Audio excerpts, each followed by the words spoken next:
بسم اللہ الرحمن الرحیم۔ حمل کی پہلی چھماہی میں سونے کے لیے کوئی خاص پوزیشن ریکمنڈ نہیں کی جاتی۔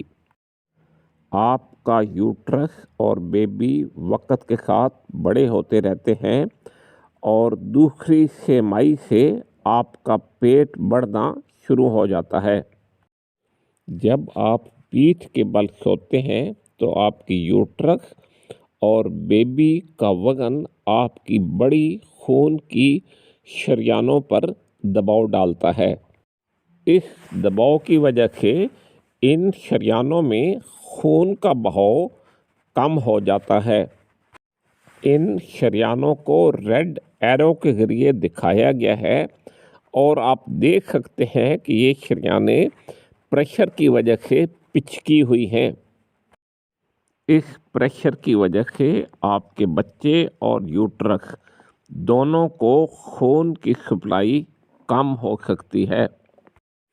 اسی طرح پیٹھ کے بل لیٹنے سے جب یوٹرس کے دباؤ کی وجہ سے جسم کے اوپر والے حصوں میں خون کی سپلائی کم ہوتی ہے تو اس کی وجہ سے آپ کو سانس لینے میں تکلیف ہوتی ہے، چکر آتے ہیں، متلی ہوتی ہے، الٹی آتی ہے اور سر درد ہوتا ہے۔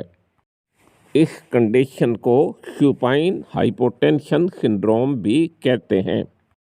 یہی سمپل لاجک ہے کہ آپ دوسری اور تیسری چھماہی میں رائٹ یا لیفٹ ایک سائڈ پر سوئیں، بیک پر نہ سوئیں۔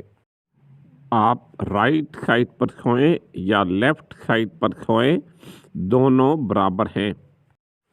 سائڈ پر سونا خون کی دو بڑی شریانوں آرٹا اور انفیریئر وینا کیوا پر سے یوٹرس کا پریشر ختم کر دیتا ہے۔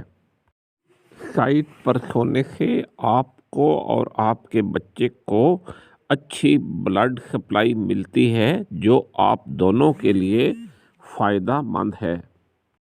آپ سائڈ پر سوتے ہوئے ایک یا دونوں گھٹنے بینڈ کر لیں اور ان کے درمیان ایک پلو رکھ لیں۔ اس پلو کے ساتھ آپ اپنی بلی کے نیچے بھی ایک پلو رکھ سکتے ہیں۔ یہ سب آپ کو سائڈ پر سونے میں مدد دیں گے۔